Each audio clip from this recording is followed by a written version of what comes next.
विद्याधर नगरीचा गंधर्व राजा ऋषींच्या शापाने पोपट झाला।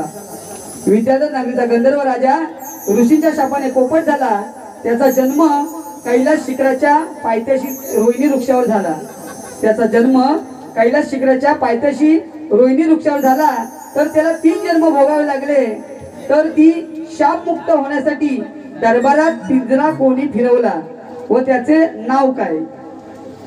एवढाच विषय बुवा। असे खाली मी गातोयच, पण बुवा तुमचा विषय दिल्याच्या नंतर मला एकच म्हणायचंय। बुवा म्हणतात गुरव आले पाम्या आले। बुवा मी आलेलो आहे, कानाच्या भोकात काय तर घालून घ्या। मी म्हणतो गुरव, हा गुरुवाच्या कानाच्या भोकात जाऊ दे। आणि बुवा नंतर म्हणतात की बुवा शक्ती तुरा म्हणजे काय? काय म्हणाले बुवा? शक्ती तुरा म्हणजे काय? बुवांचा प्रश्न पहिला दिला आणि परत बुवा विचारून गेलेत शक्ती तुरा म्हणजे काय? बुवा एका बारीमध्ये प्रश्न 2-2, 3-3, 4-4 विचारायचे नसतात बुवा। कारण विषयाला जरूर विषय असतो बुवा। तुमच्यासारखा खोटं पण यायचं आणि खोटं पण नाचायचं बुवा कसं जमत नाही। पण शक्ती तुरा म्हणजे शिव पार्वतीचं भांडण एवढाच विषय आहे बुवा। राधा कृष्णाचं प्रेम एवढंच हे आता चालू मधलं बुवा। आणि तुम्ही विषय अंतर्गत बुवा जर तुम्हाला विचारायचं असेल तर सेपरेट प्रश्न बुवा विचारा, त्याचं उत्तर बुवा मला मिळालं तर मी नक्कीच देईन। पण एका बारेमध्ये 2-2, 3-3 प्रश्न विचारायचे नाही बुवा। हा बुवाने विषय दिला होता बुवा यदा काळाची पुढच्या वर्षी किंवा या वर्षी तुमची बारी झाली तर मी देण्याचा प्रयत्न करीन। लक्ष असू दे बुवा।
माझा सामना येथे रंगणार आहे. हे शंकर बुवा, अरे तुझा माझा सामना येथे रंगणार आहे. चार गोष्टी हिताच्या शंकर बुवा तुला मी ते सांगणार आहे.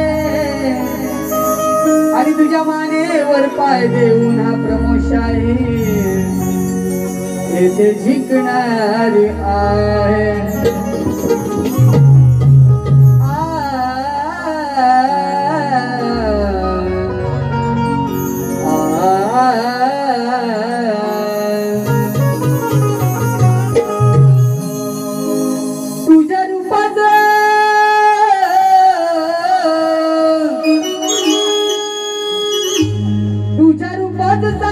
पडले ग मला बिजुल्या, माझं काळीज लागलंय नाचून गाणं वाजू द्या.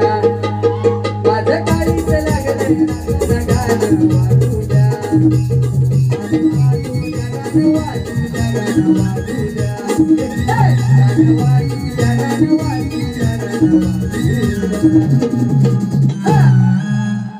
माझा विषय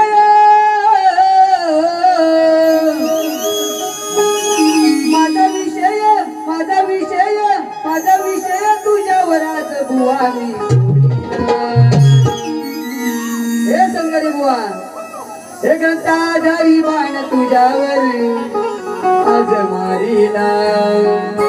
ग्रंथाधारी बाण तुझ्यावर आज मारीला.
तुझ्यावर आज मारीला.